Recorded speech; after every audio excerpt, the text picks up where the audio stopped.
بسم اللہ الرحمن الرحیم۔ السلام علیکم ورحمۃ اللہ وبرکاتہ۔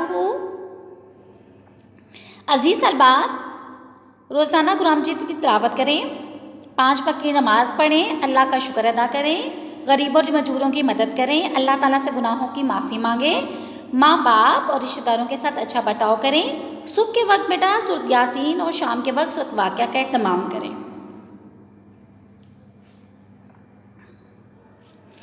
جی فرسٹ ایئر کلاس ہم پڑھ رہے ہیں ایجوکیشن چیپٹر نمبر 1 تعلیم۔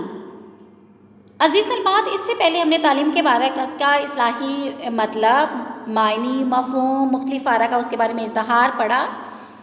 اب ہم مزید آگے بڑھتے ہیں اور آج ہم پڑھیں گے تعلیم کے عناصر یعنی ایلیمنٹس آف ایجوکیشن۔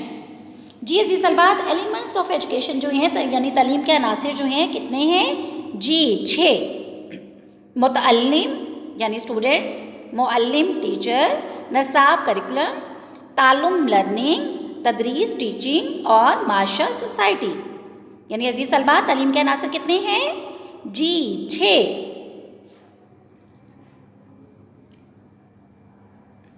عزیز طلبات سب سے نمبر 1 پہ ہے متعلم۔ متعلم کا مطلب کیا تھا؟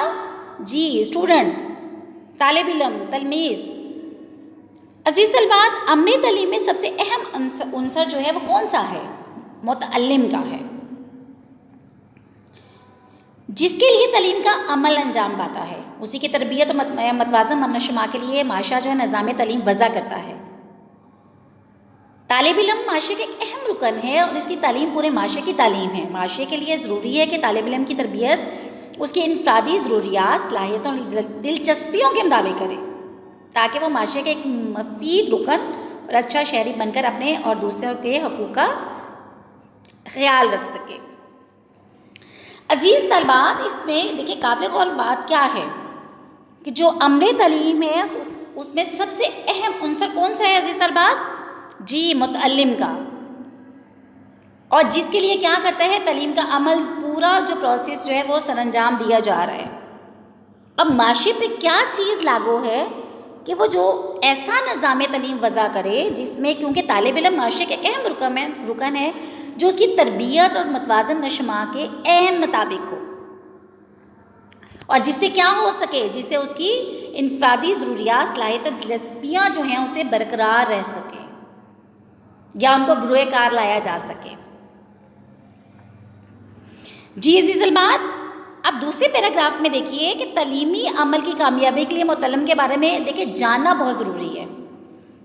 اب جاننا کیوں ضروری ہے بیٹا؟ اس لیے دیکھیں کہ اب ہم نے کیا کرنا ہے، تعلیم کے مراحل میں آگے بڑھتے ہوئے ہم نے کس چیز کا خیال رکھنا ہے کہ وہ عمر کے کس درجے میں ہے، نمبر 1 پہ، نمبر 2 پہ وہ اس کے عمر کے تقاضے کیا ہیں، یعنی وہ بچپن ہے، لڑکپن ہے، جوانی، جس بھی کیٹیگری میں، جس بھی درجے میں وہ جا رہا ہے اس کے مطابق اس کی عمر کے تقاضے کیا ہے، یعنی وہ کیا ڈیمانڈ کر رہا ہے ہم سے، اس کو کیا چیزیں چاہیے۔ اب تیسرے پہ کیا ہے، ایک متعلم کی صلاحیتیں جو ہیں، ذاتی رجحانات اور دلچسپیاں کیا ہیں، ان تینوں چیزوں کا اگر ہم خیال رکھیں گے تو ہی ہم کیا کر سکتے ہیں، اچھا یہ تو ہی ایک ہم بہتر معاشرہ جو ہے قائم کر سکتے ہیں۔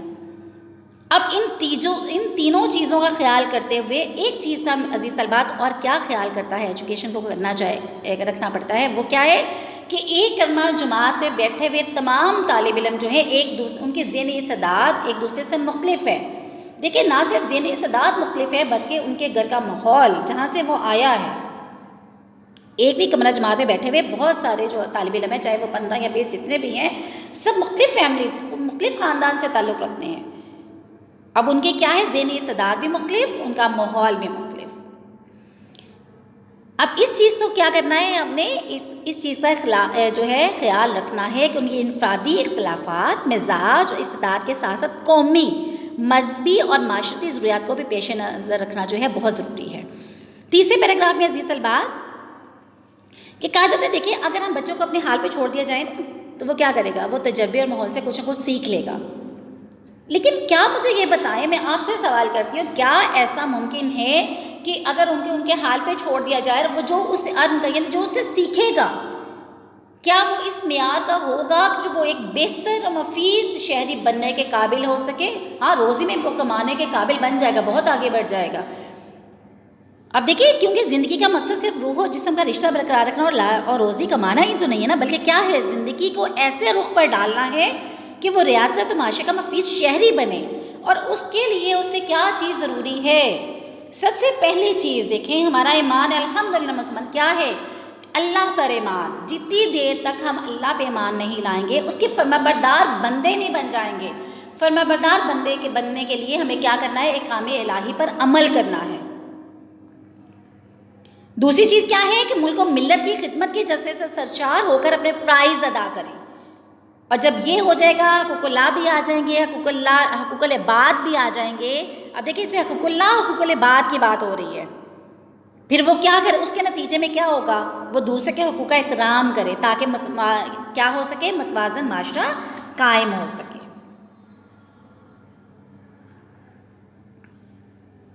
اب دیکھیں عزیز طلباء، یہ متعلم کی مختلف طرح کی تدریس کی وہ جو ہے تصاویر ہیں.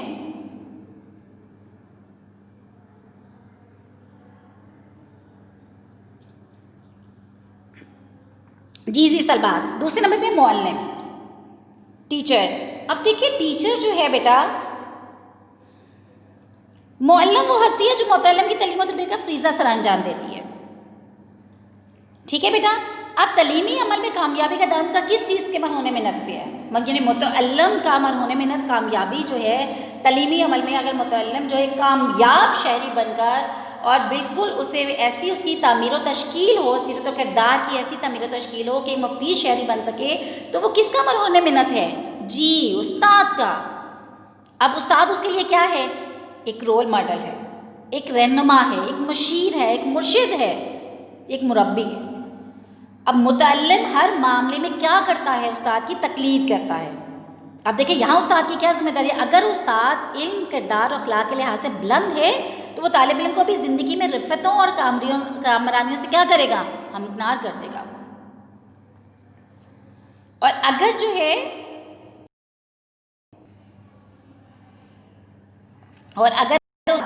اب یہاں پہ اگر ہم دیکھیں بیٹا کہ استاد ہمیں جو ہے استاد کے لیے یعنی استاد کو اپنا ایک اہم رول جو ہے ادا کرنا پڑے گا. اب استاد نہ صرف متعلمین کو کتابی علم بہم پہنچاتا ہے بلکہ وہ ان کے ہر معاملے میں رہنمائی کرتا ہے. اب معلم کی جو ہے قابلیت، شفقت، محنت اور لگن سے طالب کی زندگی انقلاب آ سکتا ہے. بیٹا دیکھیں ہم نے بات کی ماحول کی، گھر کی، مختلف خاندانوں کی، معاشرے کی. اب یہاں پہ دیکھیں بات اگر آ رہی ہے کہ معلم کیا ہے آپ کے لیے، استاد کیا ہے آپ کے لیے؟ ایک رول ماڈل ہے. اور متعلم یعنی اسٹوڈنٹ اس کو کیا کر رہا ہے؟ اس کو کاپی کر رہا ہے، اس کو تقلید کر رہا ہے، اس کی شخصیت سے انسپائر ہو رہا ہے. دیکھیں زندگی میں بہت سی چیزیں انسپائر ہوتی ہیں نا، ایسا ہی ہے، ہم ان جیسا بننے کی کوشش کرتے ہیں.